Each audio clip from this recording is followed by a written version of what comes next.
recap of his shaftness. Just to put it out there in this video, what I am going to explain in this video is a series of extremely unlikely events, but in saying that, sparked this video idea.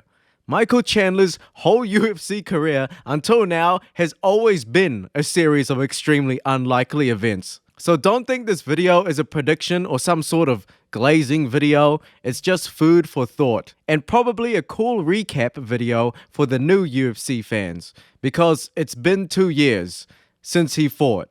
Some people actually might not even know who Chandler is. So let's start at the beginning. You said to the UFC, I want to fight with Mike Chandler. I want to fight with Conor McGregor. I never ever asked to fight Michael Chandler. Why would I fight him?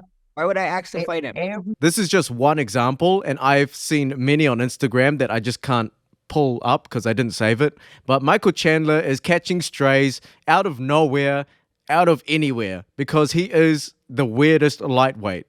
The worst top contender. He is 38 years old now, meaning he is extremely old for the sport, and Albert Einstein for the division. Let's not forget the over 35 curse. His hiatus, well, his quote-unquote hiatus waiting for Conor McGregor left the biggest toll on his brand. He risked it all for that giant Conor McGregor fight just for it to not happen, and look how it affected him as a fighter.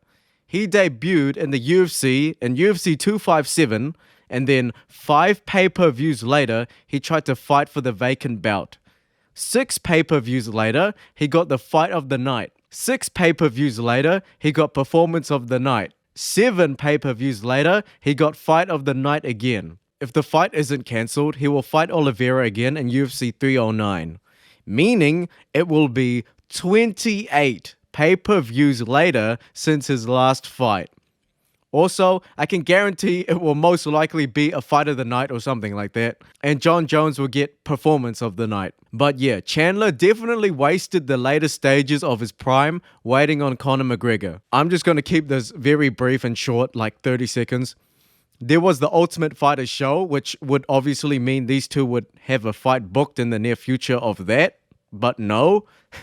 Then maybe it was booked for December, but no. It was delayed until UFC 303, but no. There was also that conference in Ireland or something around that time, but also no. Alright, bullied for low IQ. The comment section of basically every Michael Chandler video is just them saying he's the worst, best fighter in the UFC. The only thing holding him back at, being at least top 3 is his fight IQ. More on that later. Bullied for the current matchup. So the most recent fight news is the Oliveira vs Chandler 2 fight. The winner of that said fight will be the next challenger for the champion, which is weird considering these two are coming off losses and Chandler has the biggest Dana White privilege, although not entirely his fault. He made a name for himself in Bellator and all those other fights, so I guess they can get away with this last string of hope for him here. But of course, the comment sections of any social media platform is ruthless anyway. His wins and losses. Alright, I'm going to keep this straight and simple too. I'm not going to dive deep into these fights because I want this video to only be like 7 minutes or something. But just to recap his fights for all the newer fans here we go. This lightweight ex-Bellator champion Chandler got the weirdest results of every single fight in the UFC. He round 1 TKO'd the fighter, arguably the best chin in the division. He KO'd the fighter who has never been KO'd before, if we don't consider TKOs. He got submitted by the division's best boxer. He got TKO'd by the division's submission artist. And he went to decision with the division's knockout artist. So when I say Michael Chandler has the string of unlikely events for him, this is what I mean. So if we keep following this pattern, what can we expect from Chandler from the future is going to surprise us. Not to mention his post-Conor nut clarity. So, is this the introduction of a new mythical fighter? Perhaps. How he can win. So this is the food for thought section, of course. 99% of my brain is still telling me that Oliveira will win. But let's just consider the 1%, okay? If I did a whole actual prediction video of the fight, 99% of it will be me talking about how Oliveira will win. And the 1% will be this video. So in saying that, it is a bit skewed and it does sound like I'm being biased, but I'm not, okay? This is just a Chandler video. How can Chandler beat Oliveira in the revenge fight? He needs to obviously fight smarter.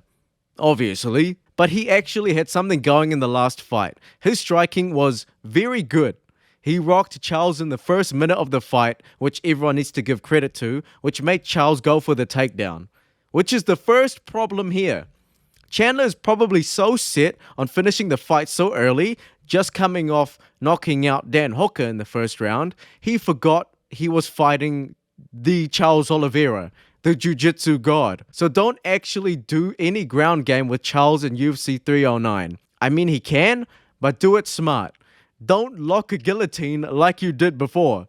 Use your amazing wrestling background to just articulate yourself back to the feet because you have something going there for striking. And also, if you need to wrestle, just do it for the ground and pound to finish the fight. You can scramble a lot and just find a way to just pound him. In terms of striking though, he should follow something similar to Kai Kara France. They have similar builds for their division and can really get good knockdowns from it. And maybe Josh Emmett too. So study Kai and Josh Emmett, Mike. Also, don't try to please the fans this time. I think that's what makes people think he has low IQ. I know it's hard. You have a perfect record of performance and or fight of the nights. But please, don't do stuff like jumping off your feet to slam Charles into an even deeper body triangle. Also, please don't try to work off that jab early. Chandler working off of that jab early. How he could be champ. Now here comes the most weird turn of UFC events that will never happen, but will add to the amazing curse that is Michael Chandler.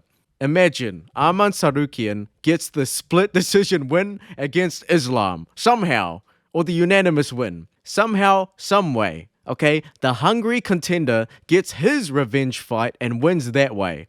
Impossible, I know, but let's keep going. Arman now defends his bout against Michael Chandler. This will be the only time Chandler is fighting someone shorter than him. Even though it's a 1-inch gap, it's still significant for Michael Chandler. It could actually be fair game. And Chandler wins that by KO and becomes the lightweight champion. Yeah. And you know goddamn well this video is going to be deleted once UFC 309 actually comes around. Wait.